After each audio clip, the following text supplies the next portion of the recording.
ڕووبەری ناڕەزاییەکان لە وڵاتی تونس لە بەرامبەر گرانی و خراپی ڕەوشی ئابووری فراوانتر دەبن و پێش دەچێت درێژەیان هەبێت. ئەوە 7 ساڵە لە وەتەی 2011ەوە حکوومەت هیچ شتێکی بۆ نەکردوین لەبەر ئەوە ئاساییە خۆپێشاندان بکەین. پێم واشە گەورەتریش دەبن بە بەراورد لەگەڵ ئەوانی پێشتردا. خەڵک چیتر ئەم گرانیە قبول ناکەن، ناتوانین باری ئەم گرانیە هەڵگرین. ئاساییە خەڵک خۆپیشاندان بکەن کاتێک نەتوانن پێداویستی ڕۆژانە بکڕن.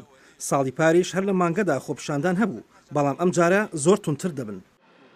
لایەنە سیاسیەکانی تونس کەوتونەتە یەکتر گونابارکردن لەسەر بەرپرسیارەتی لەم ڕووداوانە.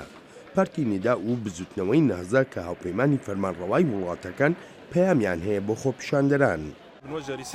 دەمانەوێت پەیامێک بدەین بە خۆپیشاندەران. ئەو بڕیارانەی حکومەت داونی بڕیاری گرنگ و سەرەکین. ئەو بڕیارە قورسانە لە پێناو پەرەپێدانی ئابووری و باری کۆمەڵایەتی خەڵکە بە مەبەستی گەڕانەوەی متمانەی خەڵک بە تونس و دامەزراوەکانی تا هیوایەک بە خەڵک بدرێت کە وڵاتەکان لە گەشەکردندایە و هەروەهاشکردنەوەی دەرگای دیالۆگە لەسەر داواکاریەکانیان. بەڵام هاوبەندی بەرەی چەپی ملی ئۆپۆزیسیۆن پشێوی و ئاڵۆزیەکان لە ئەستۆی ندا و نەهزە دەنێت و دەڵێ یاسای دارایی 2018 دۆزەخێکی ڕاستەقینەی جۆشداوە. بەڵام حکوومەت ڕایەکی تری هەیە. هەموو جارێک کاتێک خۆپیشاندانێک لە تونس دەکرێت ئاژاوە گێڕەکانیش دێن و دەست دەکەن بە تێکدانی شتەکان و مناڵ بۆ ئەو کارانیان بەکاردەهێنن. ئەوانە لە بەرژەوەندی تونس کار ناکەن، ئەوانە لە بەرژەوەندی تۆڕەکانی گەندەڵکاران کار دەکەن کە ئێمە ڕامان گرتوون. ئەوانە لە خزمەت تۆڕەکانی قاچاقچیەکاندان و کار لە پێناو لاوازکردنی وڵاتەکەماندا دەکەن. شێکەرەوە لەو بڕوایەدان ئەم یاسای داراییە بارێکی قورس و گران دەبێ بەسەر تونسیەکانەوە و بە گورزێکی کەمەرشکێنیش ناودێری دەکەن. ئەم یاسای داراییە داکۆچی لە چی دەکات؟ لە کەمکردنەوەی خەرجەکانی خەڵک لە پێناو ڕاگررتنی خزمەتگوزاری گشتیەکاندایە، زیادکردنی باج لەسەر کڕین یان زیادکردنی بازدانە ناڕاستەوخۆکان کە بازدانێکی ناڕەوایە و کاریگەریشی زۆری دەبێت لەسەر خێزانەکانی ئاستی داهاتیان مام ناوەندیە.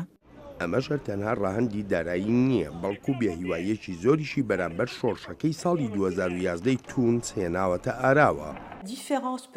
گرنگترین شت کە سرنجی بدرێتێ لەوانەیە نوێنەراتی کۆمەڵایەتی بێت لە خۆپێشاندانەکاندا. ئێمە بەشداربووانی خۆپێشاندەرمان بینی کە زۆرینیان گەنجن و ئەمەش فراوانی شکست و تووڕەیی نیشان دەدات لە تونسدا.